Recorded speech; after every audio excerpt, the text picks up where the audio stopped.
নমস্কার, আমি ইন্দ্রাণী। শুরু করছি আজকে। এক গ্রামে রক্ষে নেই সুগ্রীব দোসর। সন্দেশখালী স্টিং অপারেশনের পরে ফ্লাডগেট খুলে গেছে। মহিলারা প্রকাশ্যে সেই বিবৃতি দিচ্ছেন যে গণধর্ষণ, রাতে পিঠেপুলি বানানো ইত্যাদি সবটাই বানানো। তাদেরকে বোকা বানানো হয়েছে, নিরক্ষর মহিলাদের ঠকানো হয়েছে ইত্যাদি। কংগ্রেসের পবন খেরা থেকে শশী থারুর, বাম বুদ্ধিজীবী অভিনেতা প্রকাশ রায় থেকে ইউটিউবার ধ্রুব রাঠি তাদের মতামত দিচ্ছেন। মানুষকে জানাচ্ছেন ধর্ষণের অভিযোগ এনে রাজনৈতিক ফায়দা লোটার চেষ্টা হচ্ছিল। ওই ধর্ষণের অভিযোগের কথা নেই এমনকি প্রধানমন্ত্রী, স্বরাষ্ট্রমন্ত্রীর মুখে।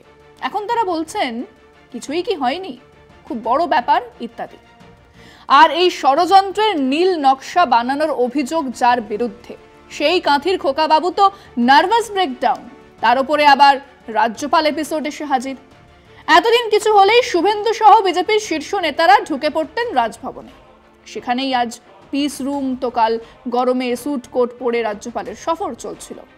মনে হচ্ছিল এক্সটেনশন অফ মুরলীধর লেন বিজেপির রাজ্য দফতর হয়ে উঠেছে রাজভবন। এখন ওনাদের মুখে আর রাজ্যপালের নামই নেই। তিনি ওই বড় একা লাগে এই আঁধারে বসে আছেন একা এই রাজভবনে।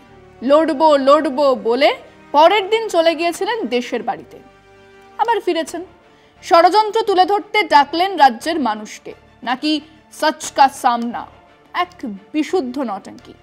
সেটাই আমাদের বিষয় আজকে। রাজভবনের সিসিটিভি ফুটেজ, আনন্দ বোসের বোকামি। তদন্তের প্রয়োজনে রাজভবনের সিসিটিভি ফুটেজ রাজ্যপাল সিভি আনন্দ বোস পুলিশকে দিতে রাজি হননি, কিন্তু আগ্রহী আম জনতাকে তা দেখানোর ব্যবস্থা করেছেন। কিন্তু তাতেও অস্বচ্ছতা দূর হয়নি, হওয়ার কথা নয়। রাজভবন থেকে যদি বাছাই করা ফুটেজ দেওয়া হয়ে থাকে তাহলে তা অর্থহীন। যার বিরুদ্ধে যৌন নিগ্রহের মতো গুরুতর অভিযোগ, সেই রাজ্যপাল বোস নিজেই সিসিটিভির ফুটেজ বাছাই করবেন, তাহলে তো স্বচ্ছতা নিয়ে সংশয় থাকবেই। এক্ষেত্রে রাজ্যপাল স্বচ্ছতার স্বার্থে ইস্তফা দিতে পারতেন। তারপরে সম্পূর্ণ ফুটেজ পুলিশের হাতে তুলে দেওয়াটাই কি তার পক্ষে সমীচীন ছিল না? কলকাতায় ফিরেই আমাদের রাজ্যপাল দেখলেন তিনি একা। কারণ প্রধানমন্ত্রী, স্বরাষ্ট্রমন্ত্রীর কথা তো বাদই দিন, কাঁথির খোকাবাবু সুকান্ত মজুমদার বা দিলীপ ঘোষও ছেড়েই দিন, মুরলীধর লেনের কোনো পিয়নও রাজ্যপাল ইস্যুতে মুখ খোলেননি। কে আর হৃদয় খুঁড়ে বেদনা জাগাতে চায় বলো? কাজেই তিনিই নেমে পড়লেন নিজেকে ডিফেন্ড করতে। কি করা সম্ভব ছিল?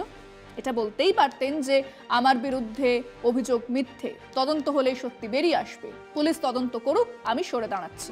এরপর মানে সরে গেলে মুখ রক্ষা হতো। তিনি সেসব না করে লড়বো বলে মাঠে নামলেন।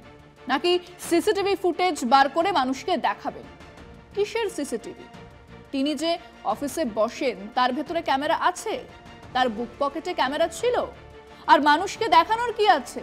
পুলিশকে দিয়ে দিন একটা কপি, সিবিআই কে, পিএমওতে, প্রধানমন্ত্রীর কাছে, এই দেখুন আমি ক্লিন অ্যান্ড ক্লিয়ার। না, উনি বললেন পুলিশকে দেখাবো না আর মমতা ব্যানার্জিকে দেখাবো না। কি কাণ্ড! দেখতে চেয়েছে কে? তাহলে দেখাবেন কাকে? পাবলিককে। অনলাইনে আবেদন করতে হবে, প্রথম 100 জনকে উনি ফুটেজ দেখাবেন। তো সাকুল্যে 100 জন দেখতেও চাইনি। সে ছাড়ুন, আছে কি ওই ফুটেজে? রাজভবনের আউটপোস্ট, পুলিশের আনাগোনা, আর সেই মহিলা বের হলেন, আউটপোস্টে গেলেন আর বের হলেন। তো এতে কি প্রমাণিত হলো? কিছুই না। উল্টে আরো একটা অভিযোগ আপনার বিরুদ্ধে দায়ের হলো। আপনি নির্যাতিতার ভিডিও পাবলিক করলেন, যা আইনত করা যায় না। আমরা ভেবেছিলাম উনি ওনার অফিসের, রাজভবনের করিডোরের ছবি দেবেন, নির্যাতিতা যে আসেনি তার প্রমাণ দেবেন। তা না করে এক অবান্তর ফুটেজ দেখিয়ে তিনি কি প্রমাণ করতে চাইলেন? প্রমাণ তো কিছু হলোই না, উল্টে আরো জড়িয়ে যাচ্ছেন আমাদের আনন্দ বোস।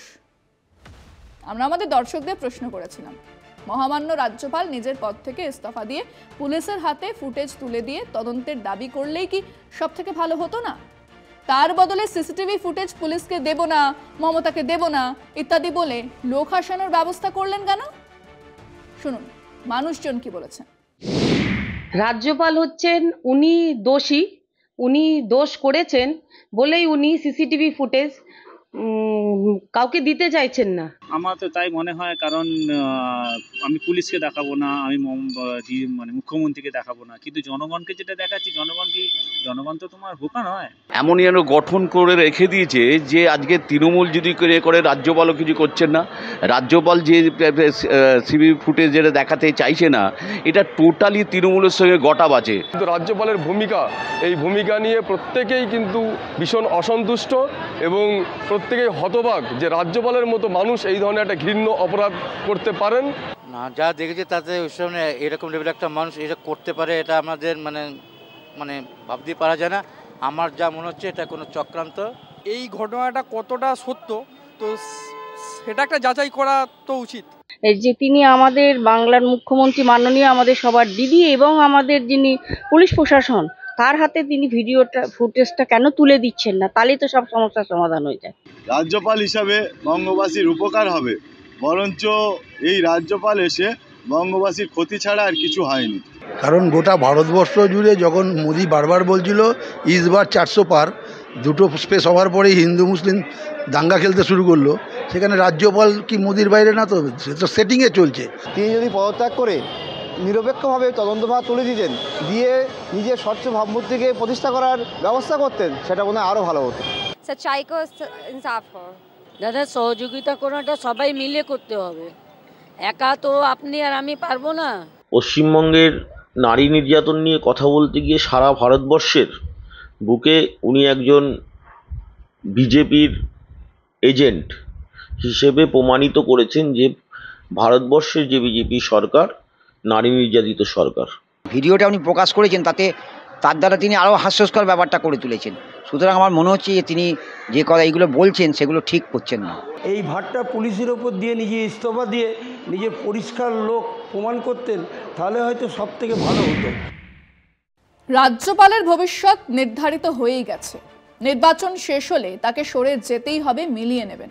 কিন্তু সেই প্রস্থান কিছুটা সম্মানজনক হতেই পারত, অন্তত লোক না হাসিয়ে এক নীরব প্রস্থানও তো হতেই পারত। কিন্তু কিছু মানুষের অভ্যেস হলো জল ঘুলিয়ে খাওয়া। উনি এখন সেই জল ঘোলানোর কাজে নেমেছেন। পাঁক ছড়াবে, সর্বাঙ্গে লাগবে, তারপর এক সাংবিধানিক প্রধানের অসম্মানজনক প্রস্থান বাংলার ইতিহাসে থেকে যাবে। বহুদিন পরে সে অধ্যায় উঠে আসবে আবারও। এসবের দরকার ছিল মাননীয় রাজ্যপাল? আজকে এ পর্যন্তই। দেখতে থাকুন কলকাতা টিভি, রাত দিন 7 দিন।